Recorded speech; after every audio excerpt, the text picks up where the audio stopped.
আসসালামু আলাইকুম প্রিয় চাকরি প্রত্যাশী ভাই বোন, আপনারা সবাই কেমন আছেন? আজকে আমরা আমাদের এই ভিডিওতে ইস্টার্ন রিফাইনারি পিএলসি থেকে প্রকাশিত হওয়া নতুন একটি নিয়োগ বিজ্ঞপ্তি নিয়ে বিস্তারিত আলোচনা করব। আপনি এই ভিডিওর মাধ্যমে জানতে পারবেন আপনি কিভাবে আবেদন করবেন, আবেদন করার শিক্ষাগত যোগ্যতা, সমস্ত বিষয় এ টু জেড আপনি এই ভিডিওর মাধ্যমে জানতে পারবেন। মূল ভিডিওতে প্রবেশ করার আগে আপনাদের কাছে একটি রিকোয়েস্ট, আপনি যদি আমাদের চ্যানেলে নতুন হয়ে থাকেন তবে আমাদের চ্যানেলটি সাবস্ক্রাইব করতে ভুলবেন না। চলুন আমরা এবার মূল ভিডিওতে প্রবেশ করি। আপনারা এখানে দেখতে পাচ্ছেন যে star refinery PLC Bangladesh petroleum কর্পোরেশনের একটি অঙ্গ প্রতিষ্ঠান, এয়ারপোর্ট রোড, উত্তর পতেঙ্গা, চট্টগ্রামে কিন্তু এটি অবস্থিত। এখানে কিন্তু তারা অনেকগুলো পদে কিন্তু বাংলাদেশের স্থায়ী নাগরিকদের কাছ থেকে কিন্তু তারা দরখাস্ত আহ্বান করেছেন। এখানে কিন্তু আপনাদেরকে অনলাইনে আবেদন করতে হবে, অনলাইন ব্যতীত কিন্তু কোনো ধরনের আবেদন গ্রহণ করা হবে না। আবেদনের জন্য কিন্তু তাদের একটি ওয়েবসাইট রয়েছে, যেমন erlb.teletalk.com.bd। এই ওয়েবসাইটের মাধ্যমে কিন্তু আপনাদেরকে অবশ্যই আবেদন করতে হবে। এখানে কিন্তু প্রথম পদ হলো জুনিয়র অ্যাকাউন্টেন্ট অ্যাসিস্ট্যান্ট অয়েল। এই পদে কিন্তু তারা মূলত কিন্তু দুজন লোক নেবেন। এটি কিন্তু মূলত গ্রেড 3 এর একটি জব। এখানে তারা মূলত দুজন লোক নেবেন। বাণিজ্যিক বিষয়ে আপনাকে কিন্তু অবশ্যই স্নাতক করা থাকতে হয়। পাশাপাশি কিন্তু কোনো প্রতিষ্ঠানে বৃহৎ শিল্প বা বাণিজ্য প্রতিষ্ঠান 3 বছরের বাস্তব অভিজ্ঞতা, পাশাপাশি কম্পিউটার টাইপিংয়ে আপনাকে অবশ্যই কিন্তু কম্পিউটার টাইপিং এবং এমএস অফিসে কিন্তু আপনাকে অবশ্যই দক্ষ হতে হবে। এবং বয়স কিন্তু তারা এখানে সর্বোচ্চ 32 বছর এখানে নির্ধারণ করেছেন। দ্বিতীয় পদ কিন্তু জুনিয়র ইন্সপেক্টর। এখানে কিন্তু গ্রেড 3-এ কিন্তু এই গ্রেডটা মূলত আসলে তাদের প্রতিষ্ঠানের নির্দিষ্ট একটি গ্রেড নীতিমালা রয়েছে। এই গ্রেড নীতিমালার কিন্তু আওতায় একটি গ্রেড হলো গ্রেড নাম্বার কিন্তু 3। এখানে কিন্তু মূলত দুজন লোক নেবেন। এখানে কিন্তু ন্যূনতম এইচএসসি বিজ্ঞান বা ভোকেশনাল বা সমমান পাশ হলে এখানে আবেদন করতে পারবেন। পাশাপাশি কিন্তু মেকানিক্যাল ইন্সপেকশনস পদে অথবা এনডিটিতে কিন্তু ন্যূনতম 3 বছরের কাজ করার কিন্তু আপনাকে অভিজ্ঞতা থাকতে হবে। এবং পাশাপাশি কোনো স্বীকৃত প্রতিষ্ঠান হতে প্রয়োজনীয় প্রশিক্ষণ মেকানিক্যাল ইন্সপেক্টর বা এনডিসি থাকতে হয়। মানে আপনি হলো কোনো প্রশিক্ষণ থেকে মেকানিক্যাল জুনিয়র ইন্সপেক্টরে হিসাবে যদি আপনি কোনো ধরনের প্রশিক্ষণ নিয়ে থাকেন, বিশেষ করে মেকানিক্যাল ইন্সপেকশনে যদি প্রশিক্ষণ নিয়ে থাকেন, তাহলেই কিন্তু আপনি এখানে আবেদন করতে পারবেন। বয়স কিন্তু তারা এখানে 32 বছর নির্ধারণ করেছে। তৃতীয় পদ কিন্তু জুনিয়র টেকনিশিয়ান পাম্পস পদে তারা মূলত কিন্তু দুজন লোক নেবেন। এখানেও কিন্তু আপনাকে ভোকেশনাল অথবা এইচএসসি ভোকেশনাল হলে আবেদন করতে পারবেন। পাশাপাশি কিন্তু শিক্ষিত প্রতিষ্ঠান হতে আপনার কারিগরি ডিগ্রি বা প্রশিক্ষণ যদি আপনার থেকে থাকে, তাহলে কিন্তু অগ্রাধিকার একটু বেশি দেওয়া হবে। এবং ন্যূনতম কিন্তু তারা 3 বছরের অভিজ্ঞতা চেয়েছেন। চতুর্থ পদ কিন্তু junior technician mechanical pipe fitting পদে তারা মূলত কিন্তু 4 জন লোক নেবেন, 1 জন লোক নেবেন। এটি মূলত গ্রেড 4-এর কিন্তু একটি জব। এখানে কিন্তু ন্যূনতম এসএসসি বা ভোকেশনাল পাস কিন্তু তারা চেয়েছেন। পাশাপাশি কিন্তু শিক্ষিত প্রতিষ্ঠান হতে কিন্তু সংশ্লিষ্ট বিষয়ে কারিগরি ডিগ্রি বা প্রশিক্ষণ থাকলে কিন্তু তারা এখানে অগ্রাধিকার দিবেন। পাশাপাশি পেট্রোলিয়াম, পেট্রোকেমিক্যাল ও কেমিক্যাল প্রসেস প্লান্টে ওয়েলিং সংক্রান্ত পাইপ ফিটিংয়ে কাজ করার ন্যূনতম 3 বছরের অভিজ্ঞতা। আপনার কিন্তু সংশ্লিষ্ট বিষয়ে কিন্তু 3 বছরের অভিজ্ঞতা থাকতে হবে। পঞ্চম পদ কিন্তু জুনিয়র টেকনিশিয়ান ড্রাম প্লান্টে কিন্তু তারা মূলত দুজন লোক নেবেন। এখানেও কিন্তু পূর্বের মতোই কিন্তু আপনাকে এসএসসি পাস এবং আপনার কারিগরি বিষয়ে কিন্তু প্রশিক্ষণ প্রাপ্ত হতে হবে স্বীকৃত প্রতিষ্ঠান হতে। পাশাপাশি কিন্তু ড্রাম ম্যানুফ্যাকচারিং, মেশিন মেরামত, রক্ষণাবেক্ষণ ও চালনা কাজে ন্যূনতম কিন্তু আপনার 3 বছরের কিন্তু অভিজ্ঞতা থাকতে হবে।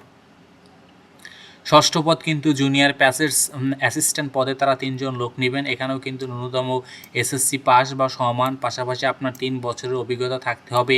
পাশাপাশি কিন্তু আপনাকে অবশ্যই এমএস অফিস এবং কম্পিউটার টাইপিং ও কম্পিউটার চালনায় কিন্তু ভালো দক্ষ হতে হবে।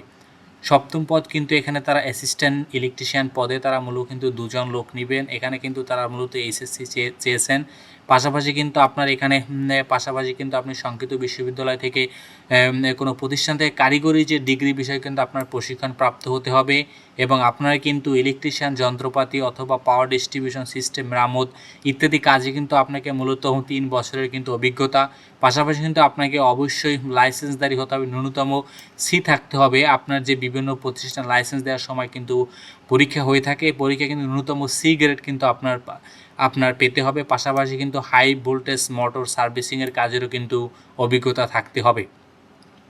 অষ্টম পদ কিন্তু অ্যাসিস্ট্যান্ট ইনস্ট্রুমেন্ট মেকানিক পদে কিন্তু তারা মূলত 2 জন লোক নেবেন।